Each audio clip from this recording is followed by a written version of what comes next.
with the DS6000, what I'd like to show is also the reference waveform. So we can pull up the reference menu here with the reference key. You'll see now there's a white dotted line. That's one that had been saved earlier. With the references, we can save up to 10. You can see that internally, and then we can also save externally via the USB. So let's save this for reference channel 1. Oops, I'm sorry. A little overzealous with my pressing. And then let's do a save, and you'll see now, if we move channel 1, that we've saved that reference waveform. And reference waveforms can be very useful if you want to maneuver or manipulate a waveform and check it versus an original waveform. Just visually be able to take a closer look at how things are going with a particular waveform as you go through. And again, if you want to disable reference waveform, you can just double press the key, and the reference waveform will then disappear.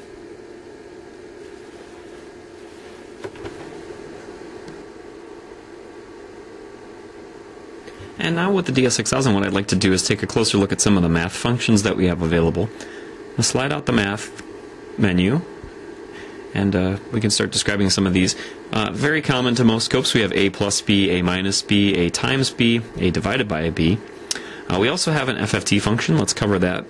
And with the FFT, we're actually taking the time domain signal up above, and we're processing it and pulling it back into the frequency domain. You'll see now we have a split screen, which we can go from a split screen to a full screen if we'd like, and we can then manipulate the position of the FFT on the full screen, or we can go back to split screen.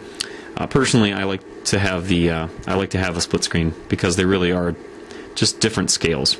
But I'm just going to move the vertical position of the math function down here, and you'll see that we have a number of peaks available to us.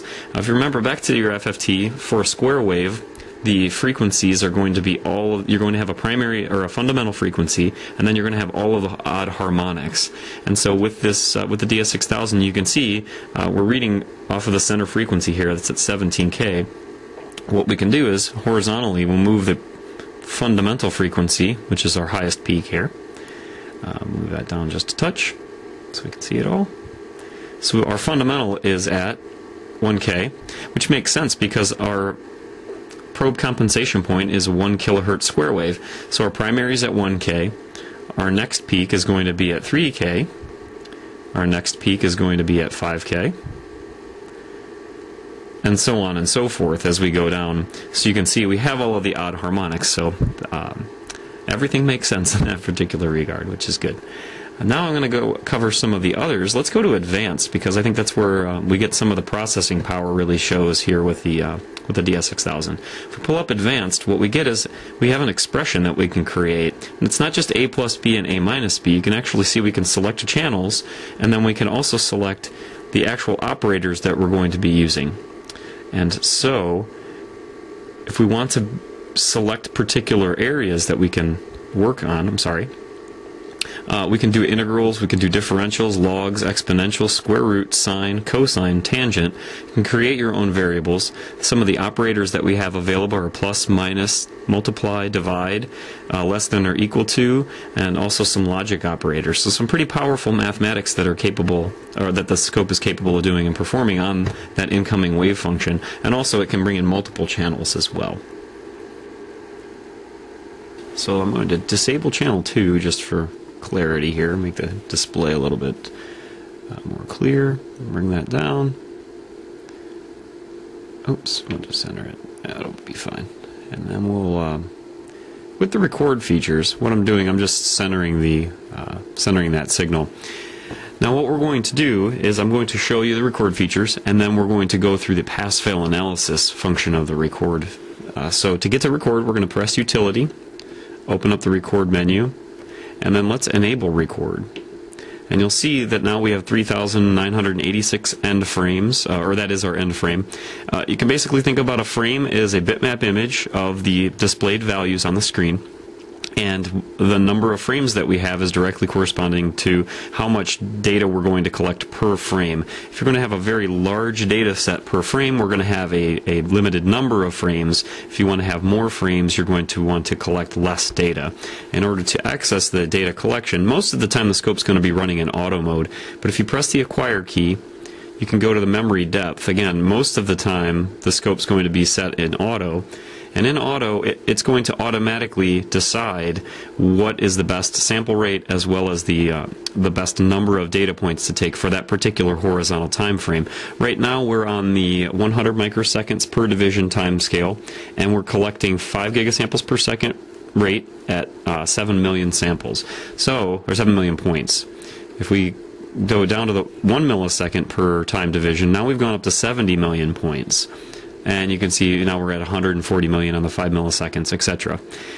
So in auto, it's going to automatically select the number of data points that are going to be collected. But we can also force the scope into a manual mode. So let's say, let's collect 14,000 points per waveform. Actually, yes, let's do that. And then if we go back over to record, we can see now we have 3,000 frames that we can collect. And very straightforward, we can set the interval, which is the time between frames. So if you want to have a large time delay between frames, let's say 1 second, you can very easily set that just by adjusting the knob here, or selecting that value and then adjusting the knob. So we can go all the way up to, I believe it's tens of seconds, if you wanted to do that between frames. Typically you're going to want to have that recording be as quick as possible because you want to basically create this giant movie of all of these different frames of data. To record, very straightforward, we can either press the operate key here, and you'll see we'll start to collect.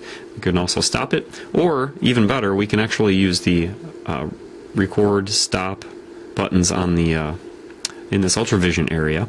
So you see we've collected 280 waveform recordings, and now what we can also do is we can actually analyze that data.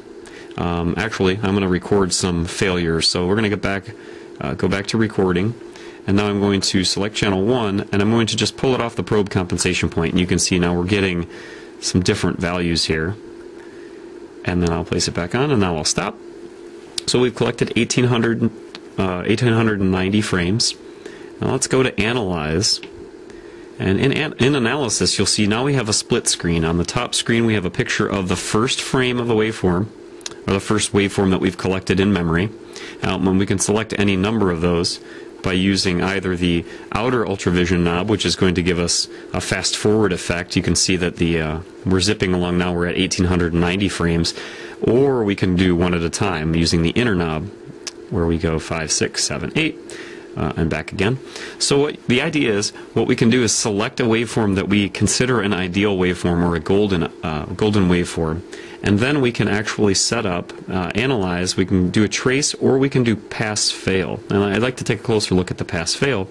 Pass-fail, it records, or we can set up a mask around that waveform that we have displayed based on the number or a percentage of the divisions that we have. In this case, we have 0.24% or 24% of the division for X and 38% as Y. We hit Create Mask, and you'll see now all of a sudden we get this framework around that golden waveform that we've decided is a good waveform. And now we can analyze, go to the second page and press Start, and it will analyze all of the other waveforms versus that golden mask. I'll just let it run for a second.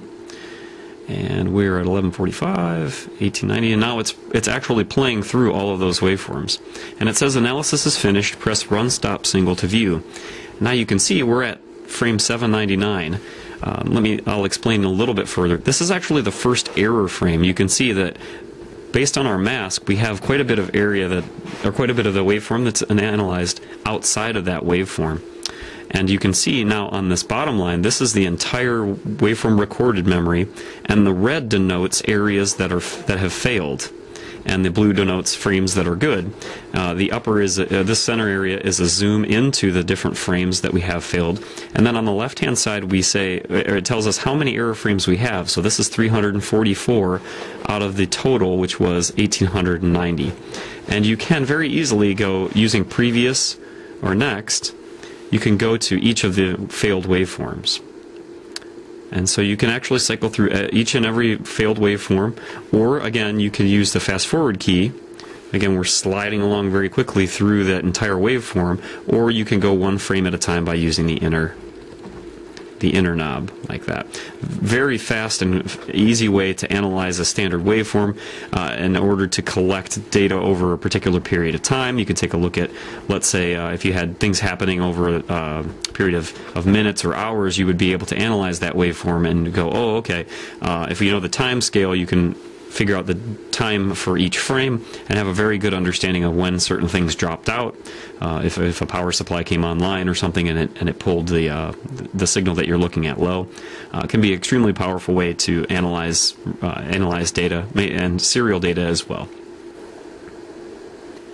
For slower moving signals, the DS6000 also has a roll mode. What I have here is a function generator off to the left that's set up to perform a waveform that's sort of like a cardiac or EKG signal, and I have it set to do a 100 millihertz signal, and right now we're triggering on it, but you can't really see a whole lot of detail. What we can do is enable roll mode, which is in the horizontal timescale, horizontal menu. Again, horizontal menu, and we can select roll. And now what we're getting is a rolling trigger, and the display is then updating automatically from right to left. So it's not acquiring data and then displaying the data. It's more of an active acquire, display for each of the data points. And you can see it's rolling right along. You can also decrease the roll rate, much like an EKG machine in a hospital. And so if we had a time-varying signal that was very long, let's say below 10 hertz or so, this is another way of displaying the data, and it will actively show you what's happening, but in a continually updated fashion. It can be useful for slower signals.